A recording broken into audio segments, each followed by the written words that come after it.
സദ്ഗുരുവേ ശരണം. നമ്മുടെ എല്ലാമായ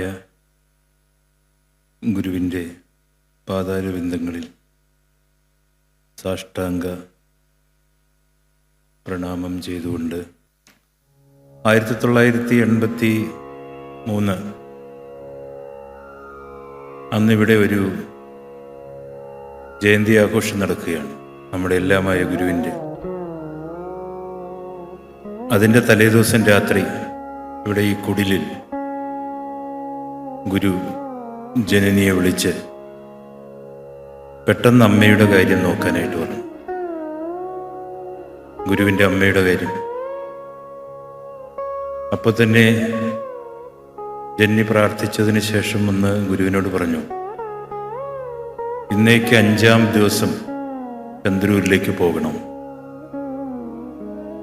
പിറ്റേ ദിവസം ജന്മദിനം വളരെ മംഗളകരമായി നടക്കുകയുണ്ടായി. 18-ാം തീയതി, അതായത് ചിങ്ങം 2-ാം തീയതി, ഗുരുവിൻ്റെ സഹോദരനായ അരവിന്ദൻ ചേട്ടൻ കൊടുത്തുവിട്ട ഒരു കത്തുമായി ചന്ദ്രൂരിലെ ബാബു എന്ന വ്യക്തി, നമ്മളെല്ലാവരും അദ്ദേഹത്തെ ബാബു ചേട്ടൻ എന്ന് വിളിക്കും, അദ്ദേഹം ഇവിടെ എത്തിച്ചേർന്നു. ഗുരുവിന് ആ കത്ത് കൊടുത്തു. ആ കത്ത് അടുത്ത് നിന്ന് ഒരാളെ കൊണ്ട് വായിച്ചപ്പോൾ അതിൽ അനുജൻ ഇങ്ങനെ എഴുതി, അമ്മയ്ക്ക് ഗുരുവിനെ കാണുവാൻ ആഗ്രഹമുണ്ട്, ചന്ദ്രൂരിലേക്ക് വരണം.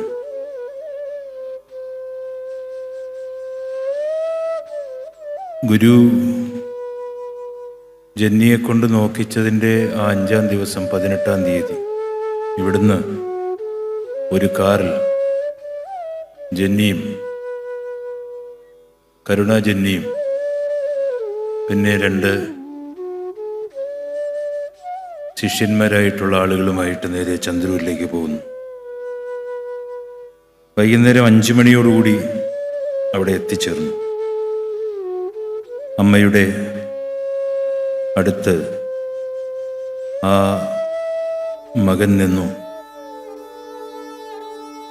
ഗുരു എത്തിയ സമയത്ത് തന്നെ അരവിന്ദൻ ചേട്ടൻ ഗുരുവിനെ ചൂണ്ടിക്കാണിച്ചുകൊണ്ട് അമ്മയോട് പറഞ്ഞു, അമ്മയുടെ സ്വാമി മോൻ വന്നിരിക്കുന്നു. ഈ സമയത്ത് നിശ്ചലയായി കിടന്ന ആ അമ്മ പെട്ടെന്ന് കണ്ണു തുറന്നു. അരവിന്ദൻ ചേട്ടൻ വീണ്ടും അമ്മയോട് പറഞ്ഞു, അമ്മ സ്വാമിമാനോട് എന്തെങ്കിലും പറയും. ഗുരു പെട്ടെന്ന് അരവിന്ദൻ ചേട്ടനോട് പറഞ്ഞു, നീ ആ കട്ടിലിരിക്ക്, അമ്മയുടെ അടുത്തേക്കിരിക്കും. അമ്മയുടെ അടുത്തങ്ങനെ ഗുരു നിന്ന സമയത്ത് ജനനി പെട്ടെന്ന് കുറച്ച് തീർത്ഥമെടുത്ത് ഗുരുവിൻ്റെ കൈകളിൽ കൊടുത്തു. ആ സമയത്ത് ഗുരു പറഞ്ഞു, നീ കൊടുത്താൽ മതി. പെട്ടെന്ന് ജന്നി പറഞ്ഞു, ഇല്ല, ഗുരു കൊടുക്കണം. ഗുരുവിൻ്റെ കൈകളെ അമ്മയുടെ കൈകളുമായി ജന്നി ചേർത്ത് വെച്ചു. ആ തൃക്കരങ്ങൾ അമ്മയെ തൊട്ട സമയത്ത് അമ്മയുടെ കണ്ണീർ കുഴിച്ചു മൂടിയ കൺമിഴികളിൽ നിന്ന് ഒരിറ്റ് ജലകണം ഗുരുവിൻ്റെ കൈകളിലേക്ക് തെറിച്ചു വീണു. അത് പിന്നീട് തുടരെ തുടരെ ആ മിഴിനീർ കണങ്ങൾ ഗുരുവിൻ്റെ കൈകളെ നനയിച്ചു കൊണ്ടിരുന്നു. ഗുരു ശിഷ്യപൂജിതയുടെ കയ്യിൽ നിന്നും ആ തീർത്ഥത്തിൻ്റെ പാത്രം വാങ്ങിയിട്ട് അമ്മയുടെ ആ ചുണ്ടുകളിലേക്ക് അതിങ്ങനെ ഒഴിച്ചു കൊടുത്തു. എന്നിട്ട് ശിഷ്യപൂജിതയോട് ജന്നിയോട് പറഞ്ഞു, നീയും കൊടുക്കാനായിട്ട്. അങ്ങനെ ജന്നിയും കൊടുത്തു. അത് കഴിഞ്ഞ് അരവിന്ദൻ ചേട്ടനോട് പറഞ്ഞു, നീയും കൊടുക്കാൻ പറഞ്ഞു. അങ്ങനെ അദ്ദേഹവും അമ്മയുടെ ചുണ്ടുകളിലേക്ക് ആ തീർത്ഥജലം കൊടുത്തു. അത് കഴിഞ്ഞ് അവിടെ നിന്ന് അദ്ദേഹത്തിൻ്റെ മകൻ, അദ്ദേഹത്തിൻ്റെ 6 വയസ്സുകാരിയായ മകൾ, അവളുടെ കൈകൾ ചേർത്ത് പിടിച്ചുകൊണ്ട് ജനനി ആ അമ്മയുടെ കൈകളിലേക്ക് തീർത്ഥം പകർത്തി. അത് കഴിഞ്ഞതിന് ശേഷം ഗുരു ആ വീടിൻ്റെ അടുക്കള ഭാഗത്തേക്ക് ഇറങ്ങി. കുറേ ആളുകൾ കൂടെ നിൽപ്പുണ്ടായിരുന്നു. അതിലുണ്ടായിരുന്ന ഒരാളുടെ കയ്യിൽ ജന്നിയോട് പറഞ്ഞു, ആ ബാഗ് എടുത്തുകൊണ്ട് വരാൻ പറഞ്ഞു. അതെടുത്തു കൊണ്ടുവന്നു. ആ ബാഗിൽ നിന്നും കുറച്ച് പണമെടുത്ത് അയാളുടെ കയ്യിൽ കൊടുത്ത്, എനിക്കിനി ഇവിടെ നിൽക്കുവാൻ കഴിയുകയില്ല, ഞാനിവിടെ നിൽക്കുവാൻ പാടില്ല, നിങ്ങൾ എല്ലാവരും കൂടി ഈ കർമ്മം ചെയ്യണം. സാധാരണയായി ആ ദിവസം വരെ അത്ര വലിയ വിഷമതകളൊന്നുമില്ലായിരുന്ന അമ്മ ശയ്യാവലംബിയായിട്ട് ഏതാണ്ട് 1 ദിവസം മാത്രമേ ആയിരുന്നുള്ളൂ. ആ അമ്മ ഈ ഹലോഹവാസം വെടിഞ്ഞ് കടന്നു പോകുമെന്ന് അവരുടെ മുമ്പിൽ വെച്ച് പറഞ്ഞപ്പോൾ പെട്ടെന്ന് അരവിന്ദൻ ചേട്ടന് ഒരു വിഷമമുണ്ടായി. അദ്ദേഹം ഗുരുവിൻ്റെ മുഖത്തേക്കിങ്ങനെ നോക്കി നിന്നപ്പോൾ ഗുരു അദ്ദേഹത്തോട് പറഞ്ഞു, ഈ നാട്ടു നടപ്പനുസരിച്ച് എന്താണോ ചെയ്യേണ്ടത് അത് ചെയ്യണം. ആ സമയത്ത് അരവിന്ദൻ ചേട്ടൻ ഗുരുവിനോട് പറഞ്ഞു, അല്ല, ഗുരുവിൻ്റെ രീതിക്കനുസരിച്ച്, ആശ്രമ രീതിക്കനുസരിച്ച് ചെയ്യുവാനാണ് അമ്മയ്ക്കിഷ്ടം, അതുപോലെ ചെയ്യണം. അപ്പോൾ ഗുരു പറഞ്ഞു, ഇവിടെയൊക്കെ വെള്ളം കയറുന്ന സ്ഥലമല്ലേ, അതിന് അനുസരിച്ച് വേണം ചെയ്യാൻ. ഗുരു കാറിലേക്ക് കയറുവാനായിട്ട് പോയ സമയത്ത് കുറേ ആളുകൾ ഗുരുവിൻ്റെ ചുറ്റും കൂടി. ആ മകൻ വളരെ കാലങ്ങൾക്ക് ശേഷം അവിടെ എത്തുന്നതാണ് അമ്മയെ കാണാൻ. അവരുടെ എല്ലാവരുടെയും മുമ്പിൽ വെച്ച് അവരോട് ഗുരു പറഞ്ഞു, നിങ്ങളെല്ലാവരും കൂടി ഈ കാര്യം ചെയ്യണം. കാറിൻ്റെ അടുത്തേക്ക് വന്ന അരവിന്ദൻ ചേട്ടനോട് ഗുരു പറഞ്ഞു, നീ പോയി അമ്മയുടെ അടുത്തിരിക്കുക. ഏതാണ്ട് അവിടുന്ന് 5 കിലോമീറ്റർ കഴിഞ്ഞ് കുത്തിയതോട് എന്ന സ്ഥലത്ത് എത്തിയ സമയത്ത് ശിഷ്യപൂജിതയോട് ഗുരു ചോദിച്ചു, എന്തായി? അപ്പോ ജന്നി പ്രാർത്ഥിച്ചിട്ട് പറഞ്ഞു, അമ്മ പോയി. അത് കഴിഞ്ഞതിന് ശേഷം ഗുരു നേരെ കരുവറ്റയിലാണ് പോകുന്നത്. അവിടെ എത്തി. അവിടെ നമ്മുടെ ജയപ്രകാശിൻ്റെ വീട്, അരവിന്ദൻ ചേട്ടൻ, മറ്റൊരു അരവിന്ദൻ ചേട്ടൻ, അദ്ദേഹത്തിൻ്റെ വീട്ടിൽ ഗുരു തങ്ങി. പിറ്റേ ദിവസമാണ് ഗുരു ഈ ആശ്രമത്തിലേക്ക് എത്തുന്നത്. 1983 ആഗസ്റ്റ് 19-ാം തീയതി പിറ്റേ ദിവസം ഏതാണ്ട് 12 മണിക്ക് ഈ ആശ്രമത്തിൽ നിന്നും ഒരു ബസ്സിൽ ഒരുപാട് ആളുകൾ അവിടെ എത്തുകയും ആ ആളുകളെ എല്ലാവരെയും, നാട്ടുകാരെ എല്ലാവരെയും പങ്കെടുപ്പിച്ചുകൊണ്ട് ഗുരു പറഞ്ഞതുപോലെ ഗുരുവിൻ്റെ അമ്മയുടെ ആ ഭൗതിക ശരീരം ചന്ദനത്തിരിയുടെയും കർപ്പൂരത്തിൻ്റെയും പുഷ്പ ലതാദികളുടെയും ആ സൗരഭ്യത്തിൽ, ആ സുഗന്ധത്തിൽ ലോകരക്ഷകനായ ആ മഹാഗുരുവിൻ്റെ അമ്മയുടെ അവസാനത്തെ ചടങ്ങുകൾ ഏറ്റവും മാതൃകാപരമായി ചെയ്യുകയുണ്ടായി. ആശ്രമത്തിലെത്തിയപ്പോൾ ജന്നിയോട് ഗുരു ആദ്യം ചോദിച്ചത്, നീ അമ്മയ്ക്ക് വേണ്ട കാര്യങ്ങളെല്ലാം ചെയ്തു? അപ്പം ജന്നി പറഞ്ഞു, ചെയ്തു. ഗുരു പെട്ടെന്ന് നേരെ പോയത് ഇവിടെ ഈ ആശ്രമത്തിനടുത്ത് അന്ന് കുടിലായിട്ട് നിൽക്കുന്ന സമയത്ത് ഇവിടെ തന്നെയാണ് ഒരു ചെറിയ ഗോശാല, 5-6 പശുക്കളൊക്കെ ഉള്ള ഒരു സ്ഥലം. നേരെ ഗുരു പോയി അവിടെ ചെന്ന് അവിടെ ഉണ്ടായിരുന്ന ഗുരു വളരെ സ്നേഹത്തോടെ മക്കളെ പോലെ കരുതിയിരുന്ന ആ പശുക്കൾക്ക് കച്ചി വാരി ഇട്ടുകൊടുത്തു. ആശ്രമത്തിൽ ഈ അമ്മയുടെ ദേഹവിയോഗം കഴിഞ്ഞതിന് ശേഷം ചന്ദ്രുവിൽ നിന്നും എത്തിച്ചേർന്ന ഗുരുഭക്തന്മാരായ ശിഷ്യന്മാരായ ആളുകളോട് ഇവിടെ ആ പർണശാലയുടെ കുടിലിൽ വെച്ച് ഗുരു പറഞ്ഞു, നിങ്ങൾ അറിയാതെ നിങ്ങൾ ചെയ്ത ഈ കാര്യത്തിൻ്റെ വലിപ്പം എന്താണെന്ന് നിങ്ങൾക്കറിയാം. ആരുമാരും ഒന്നും മിണ്ടാതിരുന്ന സമയത്ത് ഗുരു പറഞ്ഞു, കേരളം കണ്ട, നമ്മുടെ രാജ്യം കണ്ട, ലോകം കണ്ട മഹാനായ ആ ആചാര്യൻ്റെ അമ്മയുടെ ദേഹവിയോഗ സമയത്ത് ആ സമൂഹം ചെയ്ത വലിയ കൊടിയ ഒരു പാതകം, അത് നമ്മുടെ ഈ കേരളത്തിൻ്റെ നഭോമണ്ഡലത്തെ ആകെ ഒരു കാർമേഘം പോലെ വ്യാപിച്ചു നിൽക്കുന്നു. ആരൊക്കെ ഇവിടെ നിന്ന് ഉയർന്നു പോയാലും ഈ തെക്കേ ഇന്ത്യയുടെ അപ്പുറത്തേക്ക് കടന്നു പോകുവാൻ കഴിയാത്ത വലിയൊരു ഗതികേട് ഇവിടെ ഉണ്ട് ഈ കർമ്മത്തിലൂടെ. അതിനാണ് നിങ്ങൾ പരിഹാരം വരുത്തിയത്. തൻ്റെ 8ാമത്തെ വയസ്സിൽ അദ്വൈത ദർശനത്തിൻ്റെ ജ്വാലയായി ഇന്ത്യയെ പ്രകാശിപ്പിച്ച ശങ്കരാചാര്യർ എന്ന ഗുരു സന്യാസമെടുക്കുന്ന ആളുകൾക്ക്, അക്കാലത്ത് വരേണ്യന്മാരായ ആളുകൾക്ക് പിന്നെ വീടുകളിലേക്ക് തിരിച്ചു വരുവാൻ അനുവാദമില്ല. കുടുംബ ബന്ധങ്ങളിലേക്ക് മടങ്ങിപ്പോകുവാൻ അവകാശമില്ല. അവസാന കാലങ്ങളിൽ ആ മകനെ കാണണമെന്ന് അമ്മ ആഗ്രഹിച്ചു. താൻ 8ാമത്തെ വയസ്സിൽ വീട് വിടുമ്പോൾ ദുഃഖപരവശയായി കണ്ണീർ വാർത്തുകൊണ്ട് നിന്ന് അനാഥയായി പോകുന്ന അമ്മയോട് കൊച്ചു ശങ്കരൻ ഒരു വാക്ക് പറഞ്ഞു, അമ്മ, എന്നെ കാണുവാൻ എന്ന് ആഗ്രഹിക്കുന്നുവോ അന്ന് ഞാൻ അമ്മയുടെ അടുത്തെത്തിച്ചേരും. അമ്മയുടെ വിഷമങ്ങൾ നടക്കുന്ന സമയത്ത് ആ വിവരമറിഞ്ഞപ്പോൾ ശങ്കരൻ എങ്ങനെയെങ്കിലും സ്വന്തം അമ്മയുടെ അടുത്തെത്തണമെന്ന് ആഗ്രഹിച്ചു.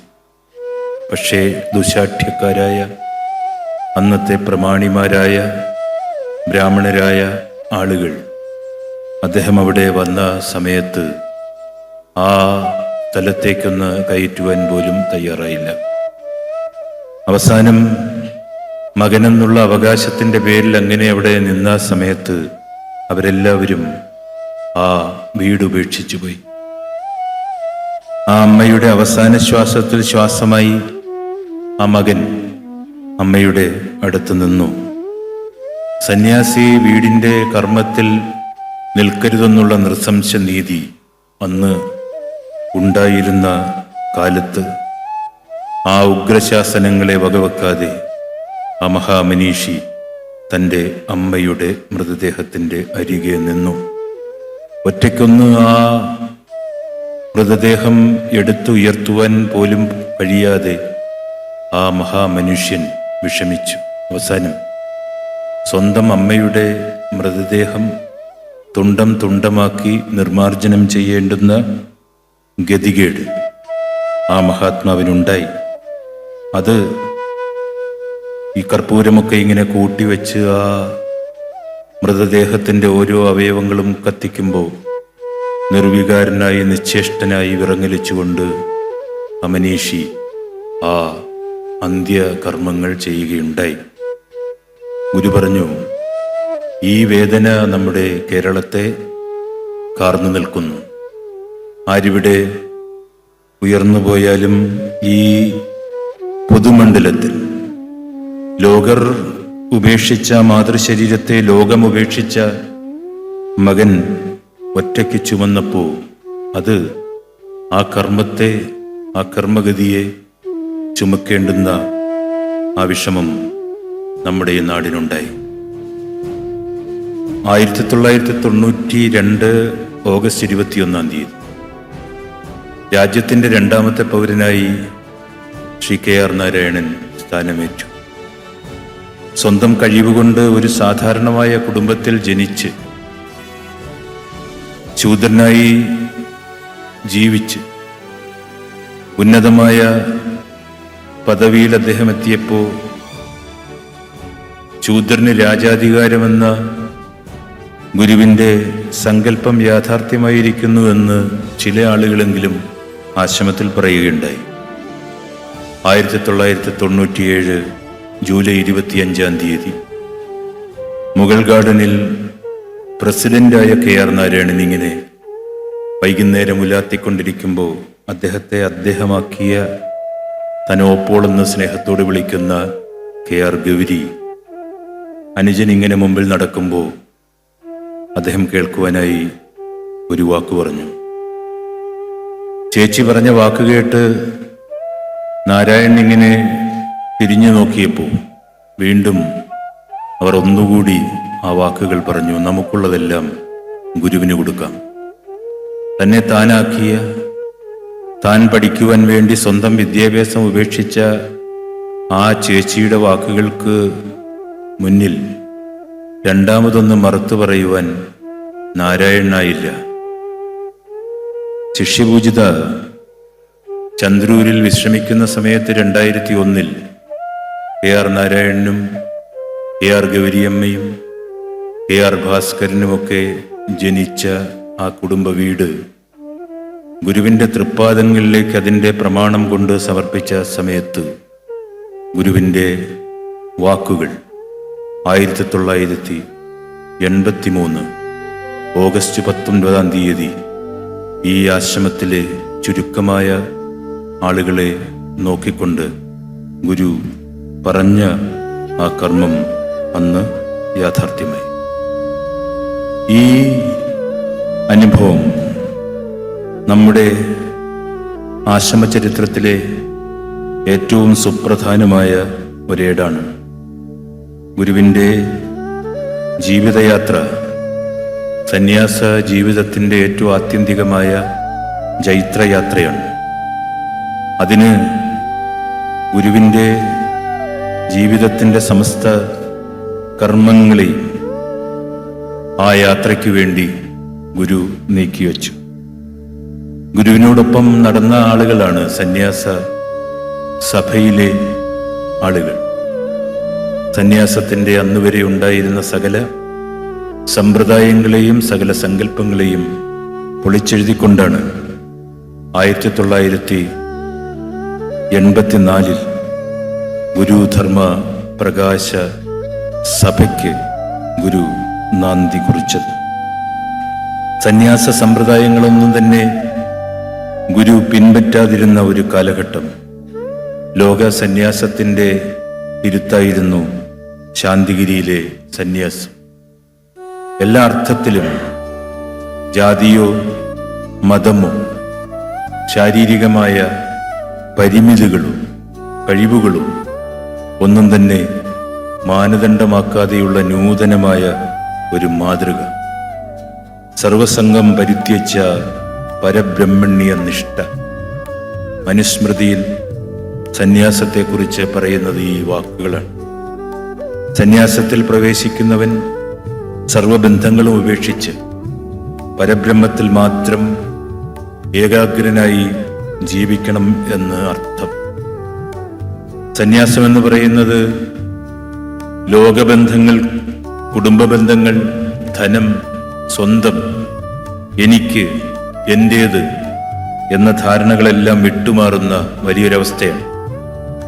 ഗൃഹസ്ഥ ജീവിതത്തിൽ കുടുംബബന്ധം ഒരാൾക്ക് പരമപ്രധാനമായതുപോലെയാണ് സന്യാസം സ്വീകരിച്ചാൽ കുടുംബമെന്ന പരിധി മറികടന്ന് ലോകത്തെയും ഒരു കുടുംബമായി കാണണമെന്നുള്ളത്. കുടുംബബന്ധങ്ങൾ മോഹത്തെയും ബന്ധനത്തെയും വളർത്തുന്നതിനാൽ സന്യാസിമാർ കുടുംബവുമായി ഇടപെടരുതെന്ന് ശാസ്ത്രം നിർദ്ദേശിച്ചിരിക്കുന്നു. സന്യാസം സർവബന്ധ ത്യാഗമായി കണക്കാക്കപ്പെടുന്നു. സന്യാസി ഇനി കുടുംബത്തിൻ്റെതല്ല, അയാൾ അല്ലെങ്കിൽ അവൾ ലോകത്തിൻ്റെതാണ്. ലോകത്തിൻ്റെ ആത്യന്തികമായ സത്യത്തെ തേടുന്ന യാത്രയാണ് സന്യാസം. സന്യാസിയായ ശേഷം വീട്ടുകാരുമായി ബന്ധം തുടരുന്നത് ആത്മീയ കാഴ്ചപ്പാടുകൾക്ക്, നിലപാടുകൾക്ക് വിരുദ്ധമാണ് എന്ന് ശാസ്ത്രം പറയുകയുണ്ടായി. അദ്വൈത ദർശനത്തിൻ്റെ ജ്വാലയായ ഇന്ത്യയെ പ്രകാശിപ്പിച്ചിരുന്ന ശങ്കരാചാര്യർ സന്യാസമെടുക്കുന്നവർക്ക് കുടുംബ ബന്ധങ്ങളിലേക്ക് വീണ്ടും മടങ്ങിപ്പോകുവാൻ കഴിയില്ല എന്നുള്ള നൃശംസനീതിയെ മറികടന്ന വ്യക്തിയാണ്. ലോകസന്യാസത്തിൻ്റെ മാതൃകാ ക്രമത്തെ ഗുരു നമ്മുടെ മുമ്പിൽ ഇങ്ങനെ വരച്ചിട്ടു. ഒരു കുടുംബത്തിൽ നിന്ന് ഒരു വ്യക്തി സന്യാസം സ്വീകരിച്ച് സന്യാസത്തിൻ്റെ സത്യമാർഗങ്ങളിലൂടെ മുന്നോട്ട് പോകുമ്പോൾ അവരുടെ ആത്മസമർപ്പണത്തിൻ്റെ, സത്യത്തിൻ്റെ, ത്യാഗത്തിൻ്റെ തലത്തിലേക്ക് ആ കുടുംബത്തിൻ്റെ കർമ്മഗതിയും ഉയർത്തപ്പെടുന്നു. ഗുരുവിൻ്റെ ആത്മപ്രകാശം ആശ്രമകർമ്മങ്ങളിലൂടെയും ദിനചര്യകളിലൂടെയും ഗുരുസേവയിലൂടെയും ആർജിച്ചെടുക്കുന്ന സന്യാസി തൻ്റെ ഗോത്ര പാരമ്പര്യങ്ങളിലേക്ക് ആ ദൈവിക പ്രകാശത്തെ കടന്നു ചെല്ലുവാനുള്ള മാർഗമാണ് ഒരുക്കുന്നത്. ഇരുണ്ട അറകളെ ഗുരു ആ പ്രകാശത്തിലൂടെ നമ്മുടെ ജീവിതത്തെ തന്നെ ശുദ്ധീകരിക്കുന്നു.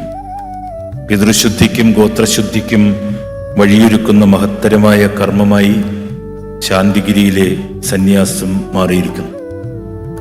സന്യാസിയായി മാറുന്ന പുത്രൻ പുത്രി മാതാപിതാക്കൾക്ക് ഭൗതികമായി നോക്കുന്ന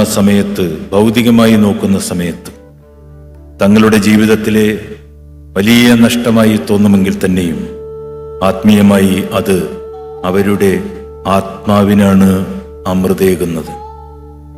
തങ്ങളുടെ സംരക്ഷകൻ അല്ലെങ്കിൽ സംരക്ഷക നഷ്ടപ്പെട്ടല്ലോ എന്ന ആശങ്ക ചിലപ്പോഴൊക്കെ രക്ഷകർത്താക്കളുടെ മനസ്സിലേക്ക് കടന്നു വരാറുണ്ട്.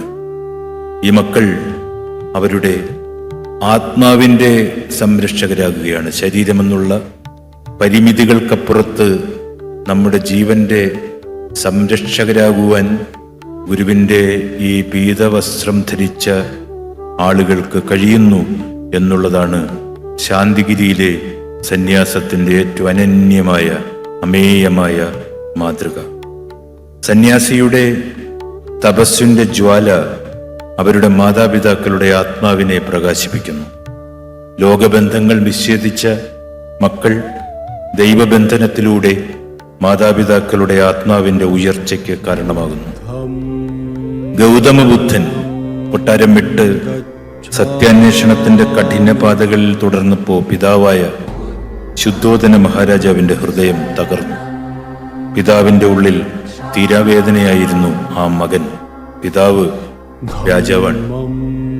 ഒടുവിൽ ജീവിതത്തിന്റെ അസ്തമയത്തിൽ രോഗപീഠകൾ കൊണ്ട് ക്ഷീണിച്ചിരുന്ന പിതാവിന്റെ കിടക്കരികിൽ ബുദ്ധൻ വന്ന് നിശബ്ദനായിരുന്നു. ആ സാന്നിധ്യം ആ പിതാവിന്റെ ആത്മാവിന് ആത്മശാന്തി നൽകി. ധ്യാന നിശ്ചലയുടെ ഉദാത്തമായ ആ ഇരിപ്പിൽ അതിൻ്റെ കൂടെ ആ പിതാവ് ഇഹലോകവാസം വെടിഞ്ഞു. ശയ്യാവലംബിയായ മാതാപിതാക്കളുടെ കിടക്കരികിലിരുന്ന് തലൂടി കൊടുക്കുകയോ ഔഷധം നൽകി അവർക്ക് ആശ്വാസം പകർന്ന് അവരോടൊപ്പം നിൽക്കുക എന്നതിലോ ഉപരി ആ ജീവന് നിത്യശാന്തിയേകുവാനുള്ളവരാണ് സന്യാസിനിമാരായ മക്കൾ. സന്യാസത്തിന്റെ വഴിയിലേക്ക് മക്കളെ ഗുരുവിന് സമർപ്പിക്കുമ്പോൾ ജീവിത സായാഹ്നത്തിൽ താങ്ങും തണലുമാകുമെന്ന് പ്രതീക്ഷിക്കുന്ന മക്കളെ ഗുരുവിന്റെ മാർഗത്തിലേക്ക് സന്യാസത്തിനായി അയക്കുമ്പോൾ ആശ്രയം നഷ്ടപ്പെട്ടു എന്ന് നമ്മളാരും കരുതരുത്, വ്യാകുലപ്പെടരുത്. താങ്ങും കരുത്തും കരുതലുമായി എന്നും ഒരു സ്നേഹം നമ്മളുടെ കൂടെ ഉണ്ടാകുമെന്നുള്ള ആത്മസാക്ഷ്യമാണ് പിന്നീട് നമ്മുടെ ഗുരു പഠിപ്പിച്ച മാർഗം. ആ വീട്ടുകാർ സന്യാസിയെക്കുറിച്ച് അറിയണം, അന്വേഷിക്കണം. അതാണ് ഗുരു നമ്മളെ പഠിപ്പിച്ചത്. ഗൃഹസ്ഥാശ്രമവും സന്യാസവും പരസ്പര പൂരകമായ ഒരു വഴിയാണ് ശാന്തിഗിരിയുടേതെന്ന് ഗുരു പറയുകയുണ്ടായി. ഒരു കുടുംബത്തിൽ നിന്ന് ഒരു വ്യക്തി ഗുരുവിൽ നിന്ന് സന്യാസം സ്വീകരിച്ച് സന്യാസത്തിൻ്റെ സത്യമാർഗത്തിലൂടെ മുന്നോട്ട് പോകുമ്പോൾ അവരുടെ ആത്മസമർപ്പണത്തിൻ്റെ, സത്യത്തിൻ്റെ, ത്യാഗത്തിൻ്റെ തലത്തിലേക്ക് ആ കുടുംബത്തിൻ്റെ കർമ്മഗതിയും ഉയർത്തപ്പെടുന്നു. ഗുരുവിൻ്റെ ആത്മപ്രകാശം ആശ്രമകർമ്മങ്ങളിലൂടെയും ദിനചര്യയിലൂടെയും ഗുരുസേവയിലൂടെയും ആർജിച്ചെടുത്ത സന്യാസി തൻ്റെ ഗോത്ര പരമ്പരകളിലേക്ക് ആ ദൈവീകമായ പ്രകാശത്തിന് കടന്നു ചെല്ലുവാനുള്ള മാർഗം ഒരുക്കുന്നു. അതാണ് ഗുരു ആ ഗോത്ര പരമ്പരയെ മൊത്തമായി ശുദ്ധീകരിക്കുന്നുവെന്ന് പറയുന്നത്. സന്യാസ ദീക്ഷയുടെ ഈ വാർഷിക ആഘോഷങ്ങൾ നടക്കുന്ന സമയത്ത് ശാന്തിഗിരിയുടെ സന്യാസത്തെക്കുറിച്ച് അഭിമാനിക്കുവാൻ നമുക്കെല്ലാവർക്കും കഴിയണം. എന്താണ് കുടുംബ ബന്ധത്തിൽ സന്യാസിയുടെ കർമ്മമെന്ന് ഗുരു നമ്മളെ പഠിപ്പിച്ചു. അതുകൊണ്ടാണ് 1983 ആഗസ്റ്റ് 18 ചന്ദ്രൂരിൽ കൂടി നിന്ന ആളുകളോട് ഗുരു പറഞ്ഞത്, ഇനി എനിക്കിവിടെ നിൽക്കുവാൻ സാധിക്കുകയില്ല. മഹത്തായ സന്യാസത്തിൻ്റെ സകല വശങ്ങളും നമ്മളെ പഠിപ്പിച്ചിട്ടാണ് ഗുരു കടന്നുപോയത്. ശാന്തിഗിരിയുടെ സന്യാസിമാർ അവർ നാടിൻ്റെ രക്ഷകരാണ്. നമ്മുടെ രാജ്യത്തിൻ്റെ ഉദാത്തമായ സന്യാസ പാരമ്പര്യത്തെ പ്രതിഫലിപ്പിക്കുവാൻ, പ്രകാശിപ്പിക്കുവാൻ, ഈ ആർഷഭാരത സംസ്കാരത്തിൻ്റെ പിന്നീടുള്ള തലമുറയായി ഈ കാലഘട്ടത്തിൽ ജീവിക്കുവാൻ അവകാശപ്പെട്ട ആളുകൾക്ക് ഗുരു കനിഞ്ഞു നൽകിയ ഈ മഹത്വത്തെ, ഗുരുവിൻ്റെ ഈ പ്രകാശത്തെ, അതിന് നമ്മളെ പര്യാപ്തരാക്കിയ മാതാപിതാക്കളോടുള്ള ഏറ്റവും വലിയ കടപ്പാട് അവർക്ക് വേണ്ടിയുള്ള പ്രാർത്ഥനയാണ് എന്ന് ഗുരു നമ്മളോട് പറഞ്ഞു തന്നപ്പോൾ അവരും നമ്മളും തമ്മിലുള്ള ആ അതിവൈകാരികമായ ആത്മീയ ബന്ധത്തെ അതിൻ്റെ മറ്റൊരു തലത്തിൽ ഉറപ്പിക്കുവാനാണ് ഗുരു ശ്രമിച്ചത്. ഇവിടെ ഇന്ന് ഈ സന്യാസ ദീക്ഷയിലേക്ക് കടന്നു വന്ന ആളുകൾക്ക്, ഈ സന്യാസ ദീക്ഷയുടെ ചടങ്ങുകൾക്കായി വന്നിരിക്കുന്ന ആളുകൾക്ക് നമുക്ക് നമ്മുടെ രാജ്യത്തോട്, പ്രപഞ്ചത്തോടൊക്കെ വളരെ വലിയ ഉത്തരവാദിത്വം നിർവഹിക്കുവാനുണ്ട്. കാരണം സാധാരണമായി നമ്മൾ കാണുന്ന സന്യാസത്തിൻ്റെ രീതികളോ പൊടിപ്പോ തൊങ്ങലോ അല്ലെങ്കിൽ അതിൻ്റെ ഭാവങ്ങളോ ഒന്നുമല്ല ശാന്തിഗിരിയിലെ സന്യാസം. അത് ഗുരുവിൻ്റെ അദമ്യമായ പ്രകാശമാണ്. ഗുരുവെന്ന ജ്വാലയുടെ ആ വലിയ വെളിച്ചത്തെ ജീവിതം കൊണ്ട് സാംശീകരിക്കുവാൻ ശ്രമിച്ചുകൊണ്ടിരിക്കുന്ന നമുക്കെല്ലാവർക്കും വളരാൻ നിങ്ങളുടെ എല്ലാവരുടെയും പ്രാർത്ഥന അത്യാവശ്യമാണ്. നാളെ നടക്കുന്ന ഈ കർമ്മങ്ങളിലെല്ലാം എല്ലാവരുടെയും സജീവമായ പങ്കാളിത്തം ഉണ്ടാകണമേ എന്ന് അപേക്ഷിച്ചുകൊണ്ട് എൻ്റെ എളിയ വാക്കുകൾ ഗുരുവിൻ്റെ പാതാരവിന്ദങ്ങളിൽ സമർപ്പിക്കുന്നു. സദ്ഗുരുവേശ്വരൻ.